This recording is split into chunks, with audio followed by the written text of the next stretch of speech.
Hey, this is Adam Torres, and I'm here to tell you that it has never been easier to start your very own podcast. At Mission Matters, our goal is to amplify stories that matter. That means we want to help you start your podcast because your story matters.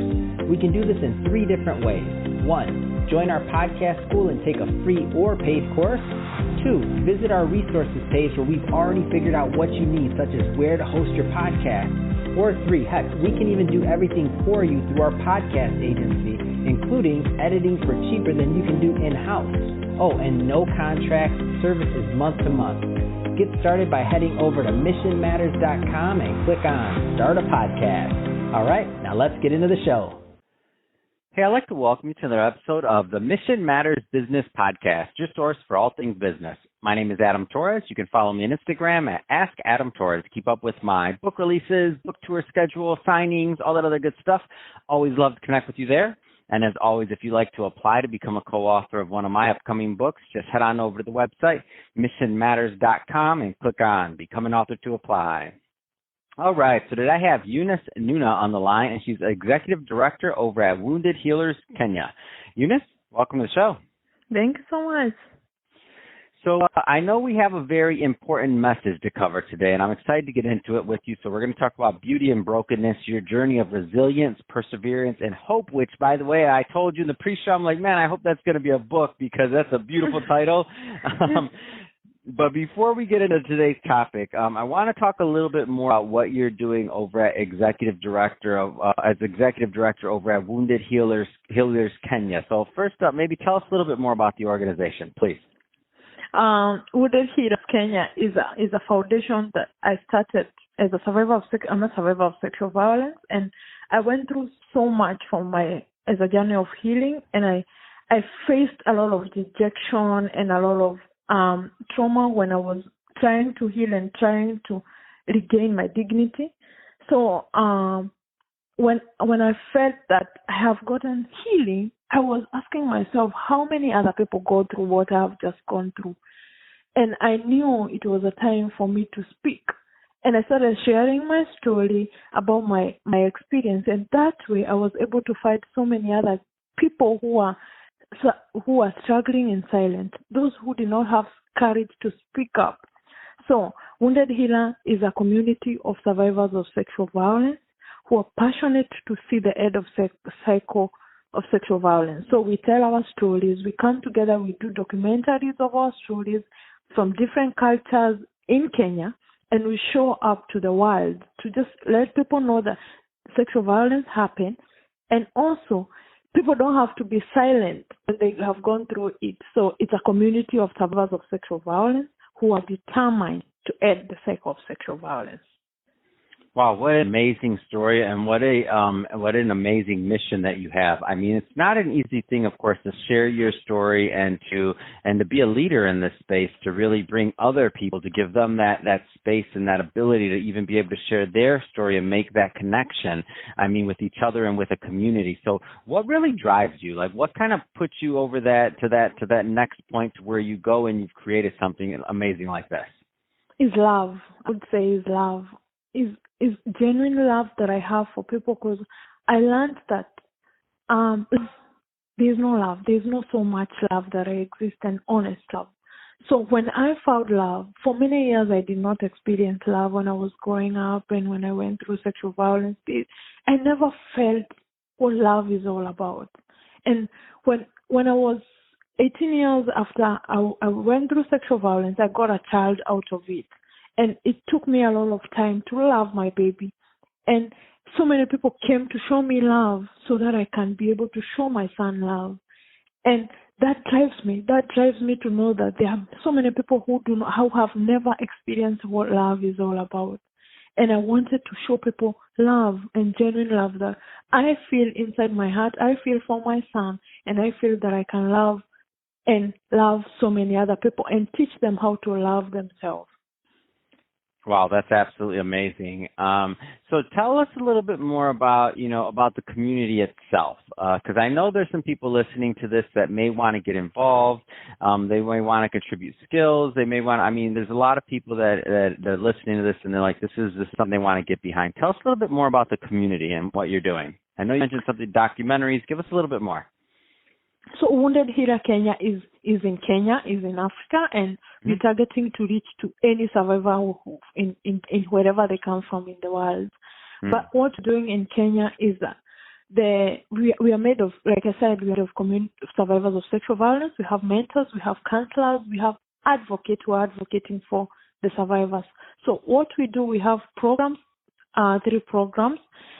One program is called Holistic Support. It's just counseling, one-on-one counseling for any survivor who've experienced it, and it's free of charge. So I call out for people, counselors, to just come and volunteer their skills to give counseling.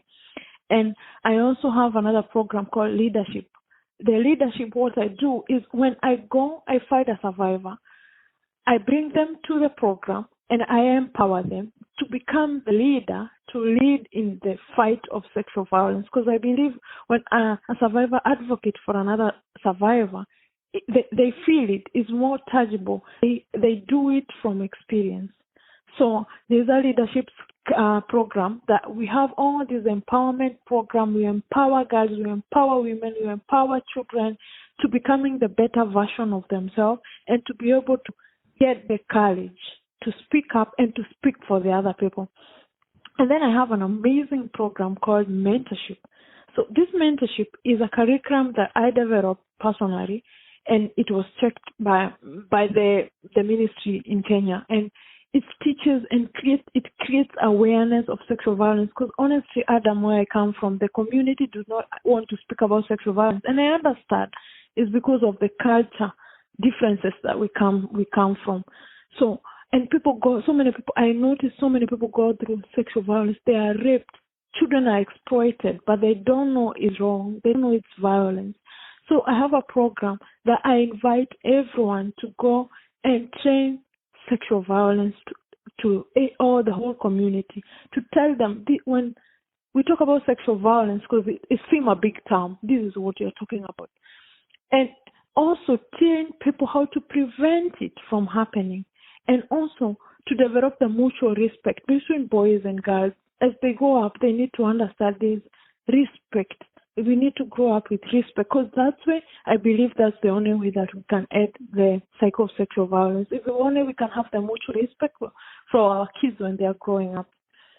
And I have a support group that I invite everyone from wherever they come from, where I bring all the survivors, the one I get, because every time we do this mentorship, we find so many people who have been abused. Old, young children, they come to us and say, oh, that's what you taught. I've been going through it, but I didn't know.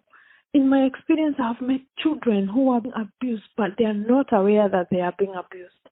So I call all of them together, and we have a support group that we talk, we share our story, because I believe in giving them platform. If giving them platform and giving myself a platform to be vulnerable, I'm opening up for another girl, for another survivor who is silent. So I train them to be vulnerable for the sake of the other person who is silent. So my community is not big, is very big, and I oversee it becoming big, and it's everywhere. Anyone can offer a skill. Anyone can do something to see the end of sexual violence, because we never know who is going to happen to tomorrow. We can only join hands and create awareness, talk more about it, give platform for survivors to speak up. So, Eunice, if somebody is listening to this and they want more information, so they want to learn how to get involved, they want to learn how to get more involved with the community, they want to support, what's the best way for them to connect with you and your team? We have a website, Wounded Healers, www.woundedhealer.org without an S. And also, we have all social media, Wounded Healer Kenya. Once you check out Wounded Healer Kenya, you're going to see. I'm also very active on social media as Eunice Nuna on LinkedIn, Instagram, Facebook, wherever. Once someone just check Eunice Nuna, is going to find us. And they can also check out our page. Fantastic. And let's leave that website one more time, because I feel like there are some people that were like, what was that website? And they want to hear it one more time so they can check it out. So what's the website one more? www.woundedhealer.org. Fantastic. Well, Eunice, really appreciate you coming on the show today and sharing your background and sharing your experiences, and also all the great work that you're doing out there to help other people that have gone through some of the similar situations that you have, and creating this platform for stories to be told, and also to really make a difference. So, really appreciate you coming on the show to talk about that today. And to our audience, as always, thank you for tuning in. Hope you got a lot of value out of this. Don't forget, go check out what Eunice is up to. I mean, it's a lot of good work they're doing over there. And don't forget to subscribe to the podcast. And if this is your first time listening, we'd love to have you back to listen to some more episodes. Don't forget. And if you're watching this on our YouTube channel, definitely give us a subscribe there and leave us some comments in the video. Love to know what kind of projects and things that you're working on. And Eunice, thanks again for coming on the show. It's been a pleasure. Thanks for having me.